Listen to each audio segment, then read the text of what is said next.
All right, guys, so today we're going over 4.1, which is classifying triangles.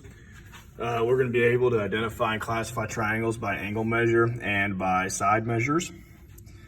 So triangles can be classified in two ways, by their angles or by their sides. All triangles have at least two acute angles, but the third angle is used to classify the triangle.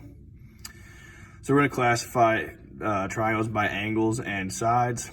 So one through three. So these three we're going to do acute, equiangular, obtuse, or right. And then these three over here, we're going to do scaling, isosceles, or equilateral. So for the first one, we have a triangle with a 97 degrees, 49 degrees, and 34 degrees. All we're looking for is if any of the angles is an obtuse angle, then it's an obtuse triangle. Since we've got 97 here, this is going to be obtuse. Over here, we have 60, 60, 60. So that is going to be equiangular because they're all the same angles.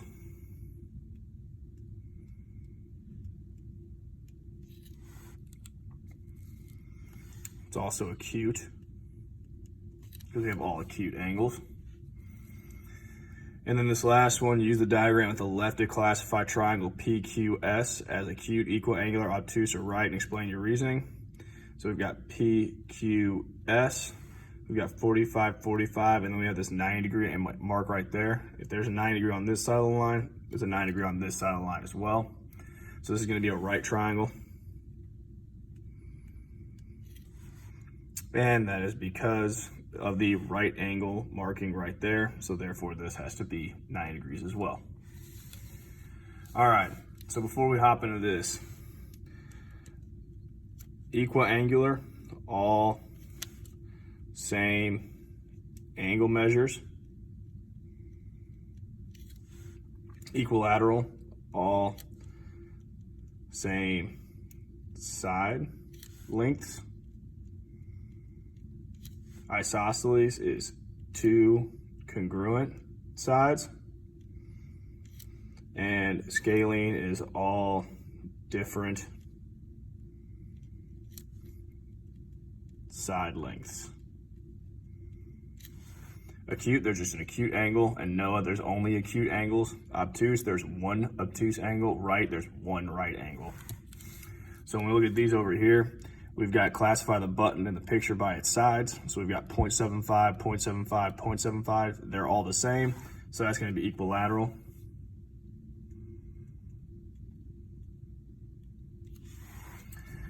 Classify KML as equilateral, isosceles, or scaling. So KML, we're talking about this guy right here. And because we have these two congruent marks right here and here, that means two sides are congruent. So that's going to be the isosceles.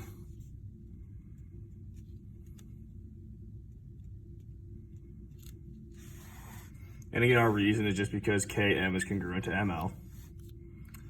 Number 6, find the measures of the sides of the equilateral triangle FGH. So if it's equilateral, we know that all these sides are equal. So I can just pick two and set them equal to each other and solve. So I did 2y plus 5 equals 3y minus 3. I'm going to add 3 to both sides. So I get 2y plus 8 equals 3y. Subtract 2y. 8 equals y. And it wants us to know what one of the side measures is. So again, I can just pick any of the side measures and plug it in. So if we did 3y minus 3, I would have 3 times 8 minus 3. So 3 times 8 is 24, minus 3 is 21.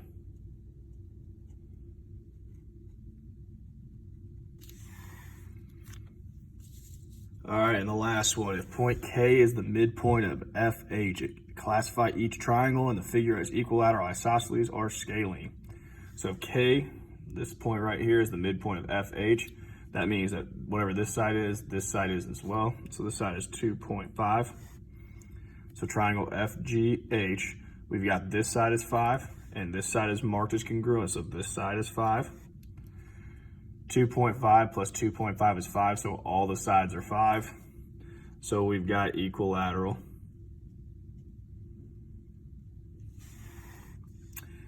GJL. We have 8 on this side.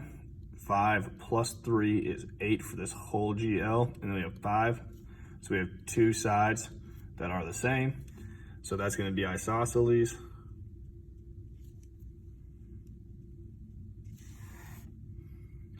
And the last one, FHL. We've got FHL. We've got a side that's 3, a side that's 7, and then the side that is 5 when we add those together. So they're all different, which means it's scaling. And that's all for 4-1.